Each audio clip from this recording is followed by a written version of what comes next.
All right, so we are back. Assuming you have watched our intro video 101, 101. Life's Glitch 101, learning a little bit about us. This video is going to be a little bit more specifically about us, not just about the channel, but about us and about us as our gamers, lives. about our lives, because we are anal enough to think that you guys actually want to know all of that stuff. Yeah. So why not? Sure. So I think I'm going to let you go first, because Alright. yours is probably far less interesting than mine. Okay. So you go. All right. Well, first and foremost, my name's Jeff. Born and raised here in Halifax, Nova Scotia. Yeah. Started playing games as a child. I think I owned every system imaginable, That's true. except for maybe Commodore 64.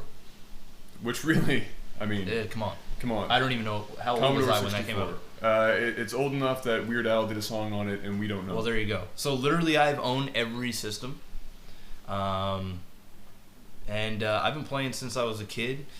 I started falling in love with games when I started playing Super Mario World for the Super Nintendo. Super Nintendo. Super Nintendo. Good game. Excellent game. That was the very first game that I actually played and beat and cared about. Not just kind of picking it up and playing. It was a game I put hours into, and I felt some sort of achievement when I was finished. Some sort of... Okay. Pre-achievement achievement. Yes. Okay. Exactly. All right. And so that was my first real gaming experience. Then I moved on to the street with Adam. Probably when I was 11 years old or so. No, I would have been 11. So you I was would have 12? been 12, 13. Okay. Either way. Something like that. Yeah. And we started hooking up and playing games such as Final Fantasy. I had gotten a modded PlayStation, and we had played hundreds of games. Actually, hundreds. Because I eventually went on GameSpot and compiled a list of all the games we beat. Yeah. And by the time we were in our late teens, somewhere in high school, we were through 300 plus games. Oh, easy. So, Yeah. in the case you were wondering what we do with our lives, That's it. if you don't know, now you know.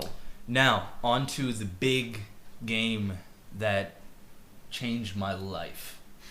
StarCraft. Yeah, okay, sure. Um, Let's hear about StarCraft. I absolutely love StarCraft. I'm just gonna throw that out there. I didn't know that. I just think it's better than sex. Don't tell your girlfriend that. No. She is Fiance. within, she is within yes, fiance. Sorry, she is within earshot. Yeah. Yeah. Should probably choose my words Very wisely from here on out. But if you get my drift, it is a good game, as all of you know. I started playing StarCraft when I was about 14 years old. Yep. My cousin Coleus came over. Not Coolius. Not Coleus. Coleus came over, and he had it for the N64. And at the time, it was all about GoldenEye and stuff, and he brought over StarCraft, and I was like, well, what the hell is StarCraft? And he was like, man, try it out, you're going to love it. And I tried it out, and I loved it. And at this time, I didn't have a home PC. Christmas was coming around, and my parents bought me a computer, and I found out that StarCraft was originally for the PC. Yeah. So I went out and bought the battle chest, and One of 300 times. one of 300 times, as We won't I'm go sure down that road. everyone has done it. Yeah. Bought StarCraft on a number of occasions. And instantly went right to Brood War, because at this time, StarCraft, the original, was already out for a long period of time. Yeah, we were late to the game, eh? Yeah, so we started in the Brood War, and it was primarily a fastest money maps. That's all we really played, which is kind of hurting us now. But Yeah, no kidding. we'll get into that later. But, I started playing StarCraft, and I literally played it for about 8 to 10 hours a day, every day.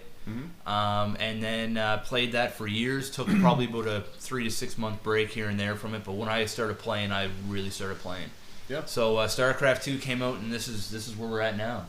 Here we are. Here we are. Time warp. Yes. So that's pretty much my gaming in a nutshell. I don't want to spend too long on it. No. But Adam, what about you? What about me?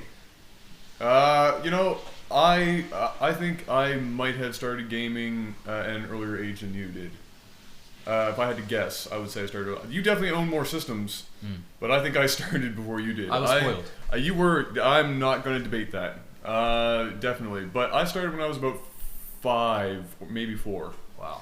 I was living with somebody while my house was being built, and that family had a Nintendo entertainment system, and they had Mario and Duck Hunt and a few other games, and one I think was Golden Axe.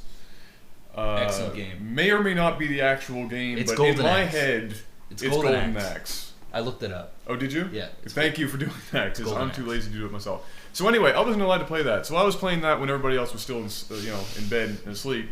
I loved the shit out of that game. That was an awesome game. That got me hooked. That and Mario. Rad Racer, 3D World Runner, also pretty good. Both of them 3D games if you had glasses. Couldn't tell you. Bringing on the 3D fad 20 years before now. Ooh, baby. Oh baby, 3D. But anyway, yeah, I moved on from that. My dad had inevitably bought me an S, and which I played the heck out of, and moved into. I actually went from that right to an N64. Skip Super Nintendo. What? Skip Super Nintendo. Super Nintendo is like the greatest I know. gaming system. It was amazing. No, it actually, I actually want to go ahead and say that it is the best gaming system of all time. of all time, so far. We'll talk about our feelings on that in another Okay. video, because I have All a right. feeling we disagree. But anyway. All right. Yeah, I skipped that, went to N64, got hooked, GoldenEye, Mario Kart, still own them, still play them. Fast forward a little bit more, got the Xbox. That's when everybody else went PS2. You I got went Xbox before I did. I did. I somehow convinced my mother that $800 was an acceptable amount of money. It was to spend. so expensive. $800. $800. $800 for an Xbox One. for just the original big, huge brick, and I had 2 controllers, and I got Dead or Alive, Project Gotham Racing, and Halo. You didn't get Halo on release. I though, did you? traded Halo ironically, in the beginning for Project Gotham Racing, and then went back you and got bought it. again. Yeah. And after that, we played the heck out of Halo. Oh, man. Blood Gulch was the only thing I knew for a very long time. But the game that really got me hooked, other than Final Fantasy playing with you earlier, was the Elder Scrolls 3 Morrowind. I probably played that game more than any other game I've ever played in my entire life. I dumped hundreds and hundreds of hours. I still play it now. I mean, we play Oblivion on occasion. We play Oblivion. But I mean, Morrowind is still, I think, probably one of the best games ever made. People will debate it. It was buggy as hell, but I think in concept, Oblivion was a step back. I'm not going to talk about that. This is going to get too long if I start debating that.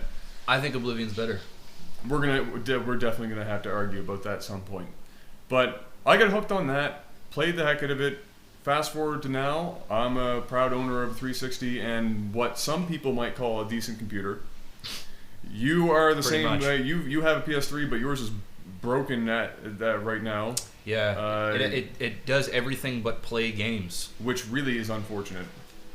But I think that's we can wrap it up there. Yeah. I don't think we need to get too deep. You're gonna inevitably find out stuff about us, whether you like it or not, because it's gonna come up in conversation. Yep. But I think we can wrap it up there before we bore the people at home too much. Let's do that. Let's do that. All right. So for now, I guess we'll sign off. This has been Lag TV. I'm Adam, I'm Jeff. and we'll see you guys later. Peace.